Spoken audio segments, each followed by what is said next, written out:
Nagpaalala ang CAAP sa limitasyon ng mga power bank sa mga eroplano kasunod ng pagliyab at pagsabog ng isang power bank sa Capiz Airport. Hanggang 100 watt-hour capacity lang ang pinapayagan at kailangan na ng permit kapag sumobra dito. Ang iba pang tip-top sa ligtas na paggamit ng mga power bank. Sa report ni Von Aquino. Sinusuri ang bagahe ng isang pasaherong pa-Maynila nang nagliyab at sumabog ang isang power bank habang nasa inspection table sa Roxas Airport sa Capiz. Kumislap ito at noong binugahan ng fire extinguisher, saka ito sumabog. Nagkalasog-lasog ito at nag-iwan ng itim na abo. Paalala ngayon ng CAAP, 100 watt-hour capacity lang ang pwedeng dalhin sa loob ng aircraft. May lugar din kung saan nang ito pwedeng ilagay. Bag mo na nasa ilalim na upuan, sa tabi o doon sa pouch sa harap, no? Pwede yun. Pero binibili na yan while on board pag mag-start ang flights. Nasabi na ng FAA, hindi pwedeng gamitin. Pinapayagan pero kung meron lang approval ng airline ng above 100 watt-hour hanggang 160 watt-hour capacity na power bank. Bawal lang sobra sa 160 watt-hour. Sana gumamit yung mga pasahero ng tamang sukat nung power bank, ano? Una, ikalawa yung quality ng power bank.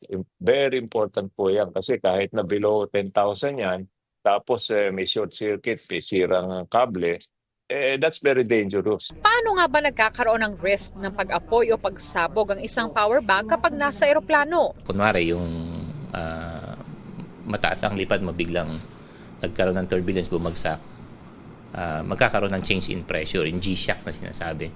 So yung G-shock, pwede siyang mag-cause ng damage doon sa chemical, doon sa baterya mismo, na pwedeng mag-cause ng fire. And explosion. Ang explosion eventually. Ayon pa sa DTI, pinag-aaralan nilang i-regulate ang bentahan ng power banks para sa kaligtasan ng consumers. Pero habang hindi pa naipatutupad, bumili raw sa sellers na may certification mark sa pinanggalingang bansa. Para maiwasan ang pinsala sa power bank, huwag itong i-overcharge. Huwag hayaang mainitan. Iwasang mabagsak, maipit at mabasa. At pakiramdaman ito kung mag-iinit habang nag-charge. Payo rin ng DTI kung ilalagay naman sa bag ang inyong power bank, mas mainam na may lalagyan ito para maiwasang mapasukan ng anumang bagay tulad ng metal, itong ports ng power bank na maaaring magdulot ng short circuit. Kung madali nang ma-discharge at lumobo na ang baterya, indikasyon nito na dapat nang palitan ang power bank.